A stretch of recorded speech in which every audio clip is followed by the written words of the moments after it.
नमस्कार, मी यामिनी महामुंडकर. साम संजीवनी या आरोग्य विषयक कार्यक्रमात तुम्हा सगळ्यांचं स्वागत आहे.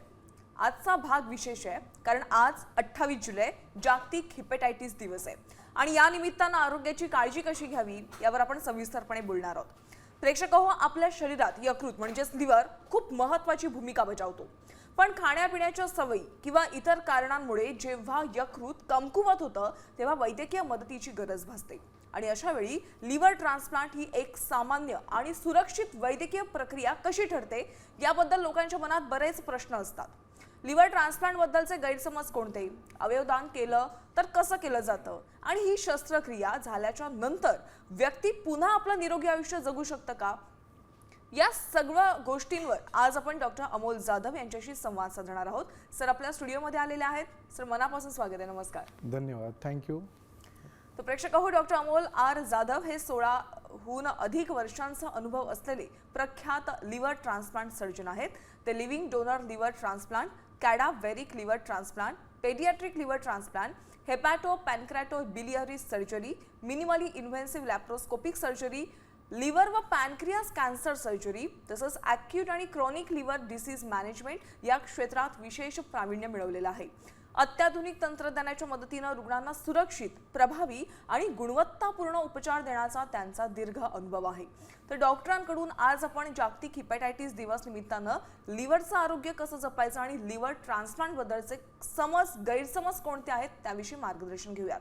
सर पुन्हा एकदा स्वागत आहे. सर सध्या लिव्हर ट्रान्सप्लांट बद्दल समाजात बरेच गैरसमज पाहायला मिळतात आणि त्याचं कारण बघायला गेलात तर मुळात लिव्हर ट्रान्सप्लांट म्हणजे नेमकं काय हेच बऱ्याच जणांना माहीत नाहीये. तर सुरुवातीला लिव्हर ट्रान्सप्लांट म्हणजे नेमकं काय आहे आणि कोणत्या परिस्थितीमध्ये रुग्णाला याची गरज भासते याविषयी सांगा. थँक्यू यामिनी. छान तुम्ही याच्याबद्दल माझं सांगितल्याबद्दल आता मी सांगतो. लिव्हर ट्रान्सप्लांट बेसिकली जी रुग्ण ज्यांचं लिव्हर निकामी झालेलं आहे त्यांना आपण सांगत असतो. लिव्हर ट्रान्सप्लांट म्हणजे नेमकी ही जी प्रक्रिया आहे याच्यामध्ये आपण पूर्णपणे जे खराब झालेले लिव्हर आहे ते काढून त्याच्या जागी नवीन हेल्दी लिव्हर आपण त्यात बसवत असतो. याला आपण लिव्हर ट्रान्सप्लांट असं म्हटलं जातं.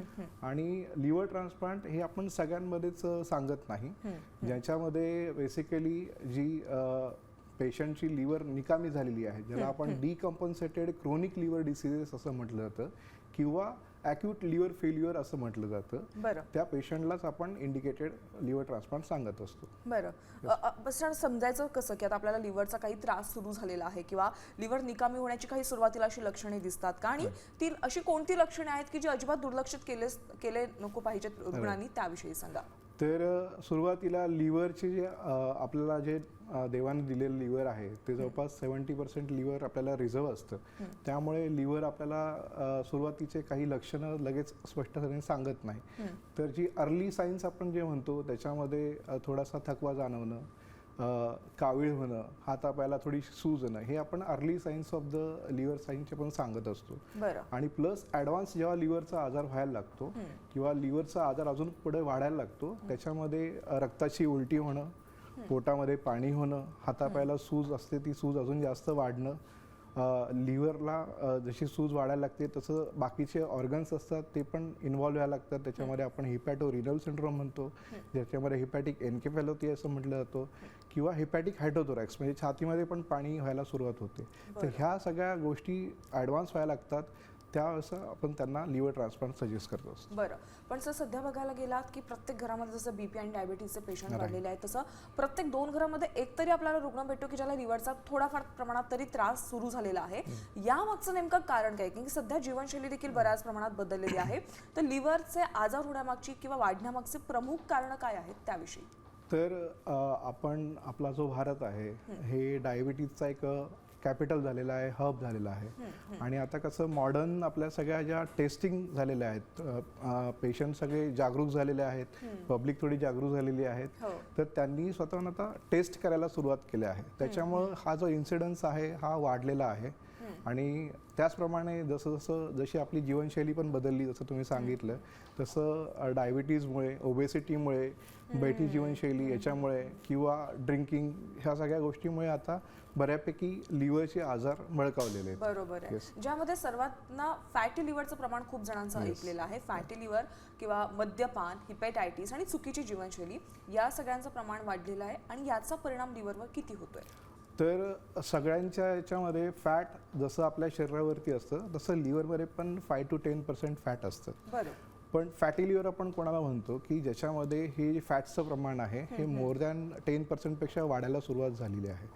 त्याच्यामध्ये पण याचे सगळे स्टेजेस असतात. म्हणजे सुरुवातीला फॅटी लिव्हर होणं, फॅटी लिव्हरची जसे पर्सेंटेज ऑफ द फॅट त्याच्यामध्ये साठवणं, तसं त्याला त्याची पुढे सूज येणं, त्याला हिपॅटायटिस आपण म्हटलं होतं. आणि मग त्याला आपली बॉडी रिस्पॉन्ड करते की ते सुधारायला पाहिजे. त्याच्यासाठी मग ते लिव्हर कडक व्हायला पण सुरुवात होते. मग आपण त्याला म्हणतो पुढचं फायब्रोसिस.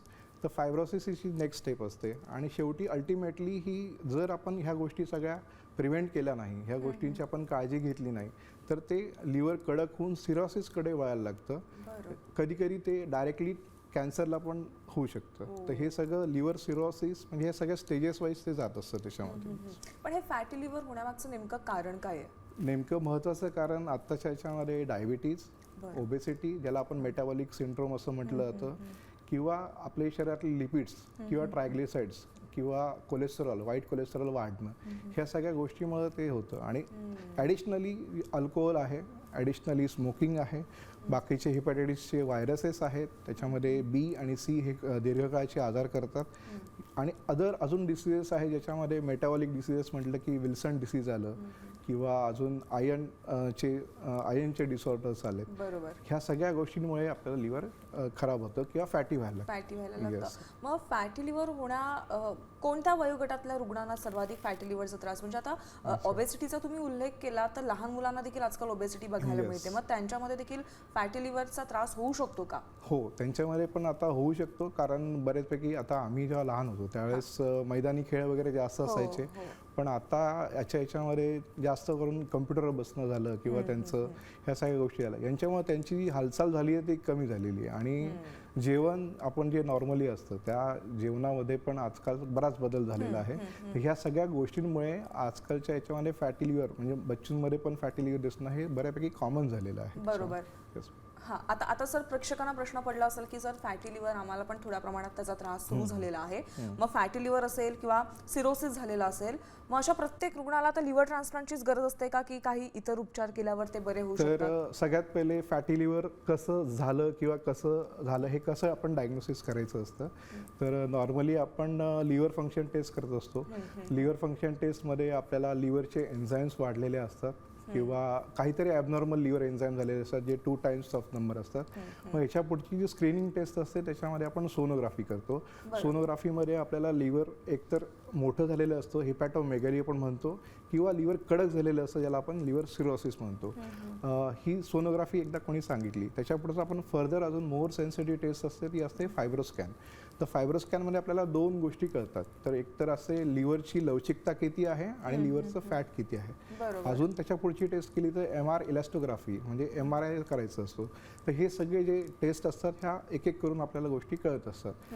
आपण लिव्हर ट्रान्सप्लांट कोणाला सजेस्ट करतो की ज्या पेशंटमध्ये already liver cirrhosis set in झालेलं आहे आणि त्याच्यामुळे जे काही कॉम्प्लिकेशन्स होत आहेत, जसं की आता पोटात पाणी होणं, त्याच्यामध्ये रक्ताची उलटी होणं, प्लेटलेट कमी होणं, नंतर किडनीला सूज येणं, हिपॅटोरिनल सिंड्रोम, किंवा पेशंटला छातीमध्ये पाणी होणं, हिपॅटो हायड्रोथोरॅक्स, किंवा हिपॅटिक एनकेफमध्ये झालं. कारण लिव्हर जसं जसं खराब व्हायला लागतं तसं त्याचा असर की दुसऱ्या अवयवांवर पण व्हायला लागतो. म्हणजे किडनी, आपल्या शरीरात 2च असे ऑर्गन आहेत जे शरीरातली घाण बाहेर काढत असतात.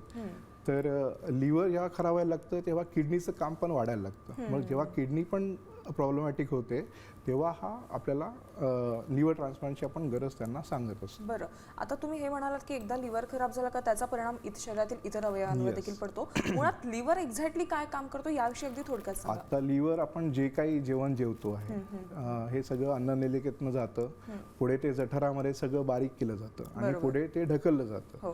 छोट्या आतड्यांमध्ये आणि फायनली अल्टिमेटली मोठ्या आतड्यांमध्ये असतं.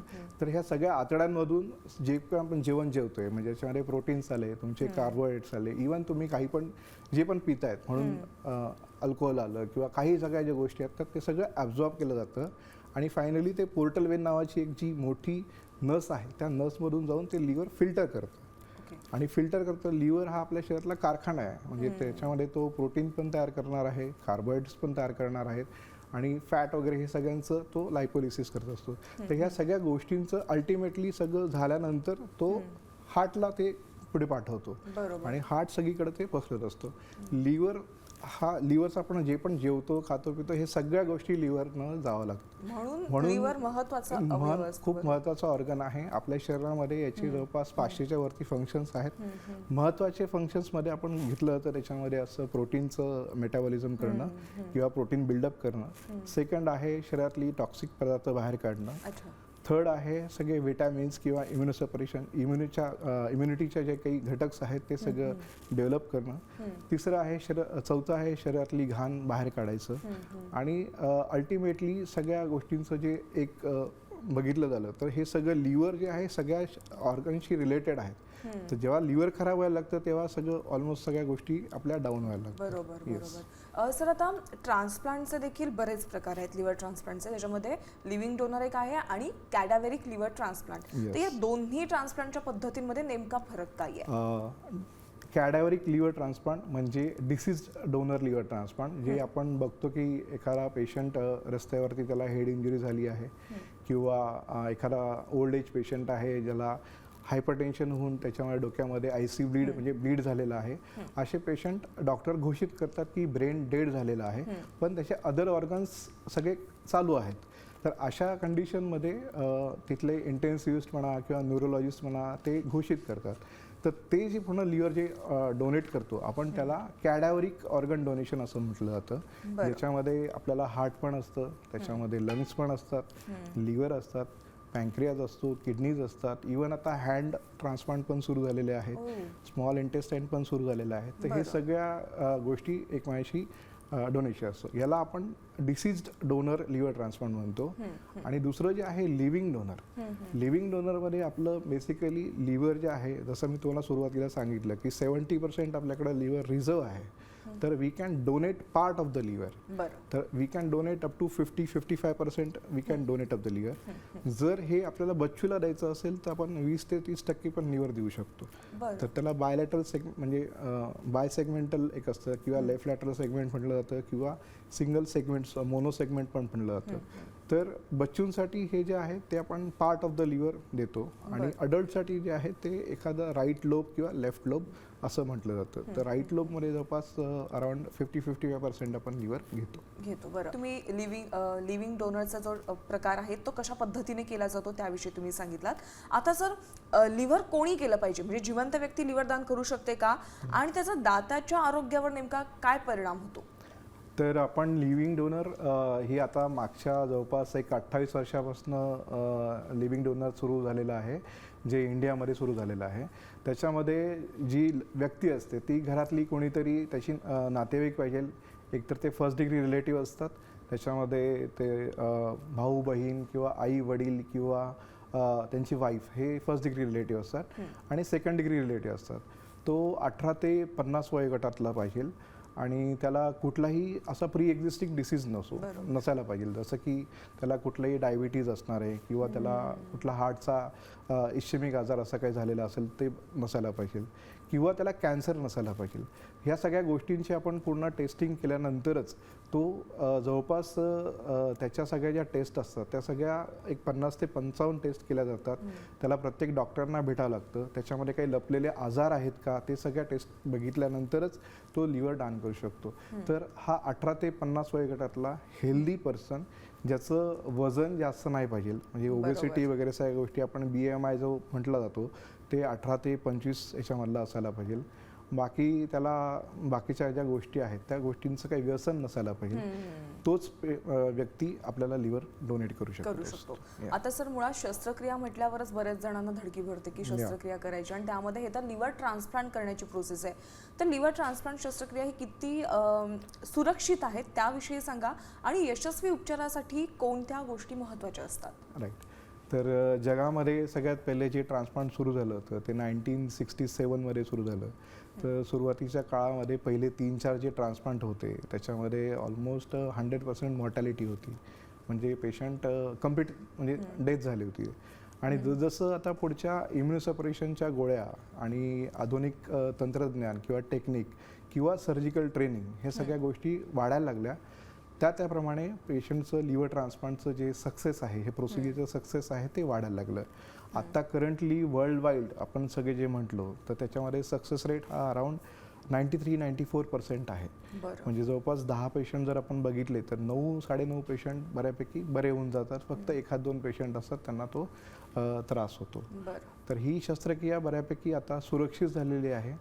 पण बेसिकली ह्या ॲडव्हान्स सेंटरला किंवा टर्शरी केअर सेंटरलाच त्या केल्या पाहिजे, कारण त्यासाठी जे एक्सपर्टीज लागतं, ज्यासाठी जे सगळे तिथले इन्फ्रास्ट्रक्चर लागतं आहे किंवा त्याच्या मागचं जे बेसिक सगळं काळजी घेतली जाते ती बऱ्यापैकी आपल्याला टर्शरी केअर सेंटरमध्ये आपल्याला बघितलं जातं. बरं, आता लिव्हर ट्रान्सप्लांट नंतर महत्त्वाचा प्रश्न असा की रुग्ण त्याचं पूर्ववत आयुष्य पुन्हा एकदा जगू शकतं का? त्यामध्ये आहार असेल, व्यायाम किंवा दैनंदिन जीवनामध्ये कोणती अशी विशेष काळजी त्यांनी घेतली पाहिजे? तर याचं खरं जिथं जागतं उदाहरण, आता आपलं लिव्हर ट्रान्सप्लांट होऊन आपल्या इंडियामध्ये जवळपास 28 वर्ष झालेली आहेत. तर जे सर्वात पहिले एक पिडियाट्रिक ट्रान्सप्लांट जे झालं, आपण जर गुगलवर सर्च केलं तर तो मुलगा आता ट्रान्सप्लांट होऊन स्वतः त्याचं म्हणजे 5 महिन्याचं असताना त्याचं ट्रान्सप्लांट झालेलं, आणि तो पुढे होऊन आता स्वतःहून तो डॉक्टर बनला आहे, पिडियाट्रिशियन बनला आहे. तर हे आपलं सक्सेस आहे. तर तो त्याचं पूर्ण काम करू शकतो. नॉर्मली अडल्टचे जे लोक असतात ज्यांचं अडल्ट ट्रान्सप्लांट होतं त्याला कमीत कमी पहिले 3 ते 6 महिने असतात. त्या 3 ते 6 महिन्यामध्ये तो पूर्ववत त्याच्या नॉर्मल याच्यावरती रुटीन काम सुरू करू शकतो. सुरुवातीला हे पहिले 0 ते 3 महिने जे असतात त्याच्यामध्ये बऱ्यापैकी इम्युनोसप्रेशन, जी काही लिव्हर वाचवण्यासाठी जी औषधं चालू केलेली असतात त्यांचा डोस बऱ्यापैकी हाय असतो. तर त्यावेळेस थोडीशी काळजी घेणं, जसं आपण करोनाच्या काळामध्ये काळजी घेतली होती, ज्याच्यामध्ये सॅनिटायझेशन वापरणं आलं, त्याच्यामध्ये मास्क लावणं आलं, गर्दीच्या ठिकाणी कुठं जायचं नाही, ह्या सगळ्या गोष्टींचं आपल्याला त्या गोष्टी कराव्या लागतात. आणि ह्याच्यामुळे पेशंट एकदम नॉर्मल पूर्ववत आफ्टर 3 मंथ्स 6 मंथ नंतर तो पूर्ण त्याची ड्युटी जॉईन करणं झालं, किंवा बाहेर त्यांना कुठे फिरायला जायचं आहे किंवा ट्रेकिंग करायचं आहे, ह्या सगळ्या गोष्टींसाठी तो तयार झालेला असतो आफ्टर 3 to 6 मंथ. बरं, आता सर एखाद्या रुग्णाला लिव्हर कॅन्सर झालेला आहे, लिव्हर कॅन्सर झालेल्या रुग्णासाठी लिव्हर ट्रान्सप्लांट हा एक योग्य उपचार पर्याय ठरू शकतो का? येस. तर याच्यामध्ये आमच्या मेडिकल टर्म्समध्ये 2 क्रायटेरिया असतात जे बऱ्याच वर्षापासून प्रचलित आहेत. त्याच्यामध्ये एक आहे मिलान क्रायटेरिया आणि दुसरा असतो UCSF क्रायटेरिया. तर मिलान क्रायटेरियामध्ये बेसिकली लिव्हरचे जे ट्युमर्स आहेत त्याच्यातलं साईज आणि बेसिकली ती मुख्य वाहिनीमध्ये पोर्टल वेनमध्ये असेल तर ह्या गोष्टी त्याच्याशी इंडिकेटेड असतात. तर आपण त्याच्या डिटेलमध्ये जाऊ नये, पण कॅन्सर हा पूर्णपणे लिव्हर ट्रान्सप्लांटने बरा होऊ शकतो जर तो त्या क्रायटेरियामध्ये फिट असेल, तर त्याचं सक्सेस पण तसं असतं. जर कॅन्सर थोडासा उरलेला असेल किंवा आधुनिक किमोथेरपी किंवा टेस्ट किंवा टेअर ह्या गोष्टीने जर त्याला आपण केलं तर पेशंटला जे सक्सेस आहे ते अजून वाढतं. तर सुरुवातीला रिकरन्स रेट हा जास्त होता, ज्याच्यामध्ये हे गोष्टी म्हणतात अराउंड 50% रिकरन्स रेट होता, जो आता टेस्ट आणि टेअर ह्या त्याला आपण ट्रान्सप्लांटच्या ज्या प्रोसिजर असतं किंवा त्याला आपण त्या केल्या जातात त्याच्यानंतर जो सक्सेस रेट झाला आहे तो ऑलमोस्ट नॉर्मल जे ट्रान्सप्लांट असतं त्याप्रमाणे झालेला आहे. तर ऑलमोस्ट 90-95% आपल्याला सक्सेस रेट मिळतं त्याच्यामध्ये. असं लहान मुलांमध्ये समजा लिव्हर ट्रान्सप्लांटची गरज असेल तर ती गरज कधी भासते आणि अशा शस्त्रक्रिया किती सुरक्षित असतात? तर लहान मुलांमध्ये लिव्हर ट्रान्सप्लांट हे कोणामध्ये इंडिकेटेड असतं, तर सगळ्यात मोस्ट कॉमन इंडिकेशन जे आहे ते बिलिअरी ॲट्रेसिया, म्हणजे पित्ताच्या नळ्या जन्मजात नसतात. तर अनुवंशिक आजार हे खूप महत्त्वाचे आहेत पिडियाट्रिक्समध्ये. त्याच्यामध्ये बिलिअरी ॲट्रेसिया आलं, नंतर मेटाबॉलिक, त्याच्यामध्ये ग्लायकोजन स्टोरेज कोलेस्टेरॉलचं आहे, नंतर विल्सन डिसीज आलं, त्याच्यामध्ये बाकीचे जे काही पीफिक म्हणजे प्रोग्रेसिव्ह इंट्राहेपॅटिक फॅमिली कोलेस्टेसिस, हे सगळ्या जे आता नवीन आधुनिक आले ह्या सगळ्यांना इंडिकेटेड असतं लिव्हर ट्रान्सप्लांट. पण लिव्हर ट्रान्सप्लांट ज्यांच्यामध्ये लिव्हर खराब व्हायला लागतं म्हणजे डिकम्पन्सेटेड क्रोनिक लिव्हर डिसीज त्यांच्यामध्ये व्हायला लागतं. म्हणजे जसं मी अगोदरही सांगितलं, पोटात पाणी होणं, रक्ताची उलटी होणं, किंवा त्यांना अजून एनकेफमध्ये जाणं, किंवा किडनीला सूज येणं, ह्या सगळ्या गोष्टी जेव्हा व्हायला लागतात तेव्हा आपण पिडियाट्रिकमध्ये लिव्हर ट्रान्सप्लांट म्हणतो. पिडियाट्रिकमध्ये महत्त्वाचं जे असतं की बच्चूंमध्ये त्यांची पूर्णपणे वाढ होत नाही आहे, त्यांचं जेवण पूर्ण जात नाही आहे, ते खेळत नाही आहेत, तर ह्या सगळ्या गोष्टीमुळे ते आपण त्यांना ट्रान्सप्लांट सांगत असतो. बरं, तर आता एक महत्त्वाचा प्रश्न, अवयवदान आणि लिव्हर ट्रान्सप्लांटबाबत समाजामध्ये कोणते प्रमुख असे गैरसमज आहेत, त्याविषयी आपण काय सांगाल? तर शक्यतो आताही आपण बघितलं तरी इंडियामध्ये हे काही प्रमाण आपलं चांगलं नाही आहे लिव्हर डोनेशनचं. तर स्पेनमध्ये म्हटलं तर हे सगळ्यात जास्त डोनेशन आहे, म्हणजे 10,000 मागे जवळपास 45 लोक जीवनदान म्हणजे ऑर्गन डोनेट करतात. पण इंडियामध्ये हे प्रमाण खूपच कमी आहे, 0.01% एवढी दाम आहे. तर एका माणसाने एका व्यक्तीने जर दान केलं तर ॲटलिस्ट 8 ते 9 लोकांना त्याचा फायदा होतो सगळ्या गोष्टींचा. बरं, सो जाता जाता एक महत्त्वाचा प्रश्न की प्रेक्षकांसाठी आपला काय संदेश असेल निरोगी उत्तम ठेवण्यासाठी, आयुष्य उत्तम निरोगी ठेवण्यासाठी काय सांगाल? तर आज वर्ल्ड हिपॅटायटिस डेच्या हिशोबाने मी आज सांगणार आहे. तर हिपॅटायटिस बी आणि सी, हिपॅटायटिस बी हा प्रिव्हेंटेबल आहे, याला आपण वॅक्सिनेशननी करू शकतो, आणि सी हा टोटली क्युरेबल आहे. तर prevention is a better than cure. तर आपण सगळ्या टेस्ट, कुठल्याही तुमच्या टेस्ट ॲबनॉर्मल झाल्या असतील किंवा तर तुम्ही त्यासाठी डॉक्टरांचा सल्ला घ्या. Early screening is the best. म्हणजे लिव्हर आपण सिव्हिअर डिसीज होऊ नये तोपर्यंत आपण त्याला आटोक्यात आणायला पाहिजे. ज्यानाकडे जे काही गोष्टी असतात स्क्रीनिंग टेस्ट करणं गरजेचं आहे. जसं तुमची 40शी ओलांडते त्यानुसार तुम्ही जसं आपण गाडीची सर्व्हिसिंग करत असतो दरवर्षाला, त्याप्रमाणे तुम्ही स्क्रीनिंग टेस्ट करणं गरजेचं आहे, जेणेकरून जे लिव्हरचे जे आजार आहेत ते अर्ली स्टेजेसमध्ये पिकअप होतील आणि आपण त्यानुसार त्यांना आपण ट्रीटमेंट देऊ शकतो. बरोबर. सर, आज तुम्ही इथे आलात आणि प्रेक्षकांना लिव्हर ट्रान्सप्लांट, जीवदान आणि गैरसमज याविषयी योग्य मार्गदर्शन केलं, त्याबद्दल आभार. धन्यवाद. थँक्यू. साम संजीवनीमध्ये वेळ झाली आज इथेच थांबण्याची. नमस्कार.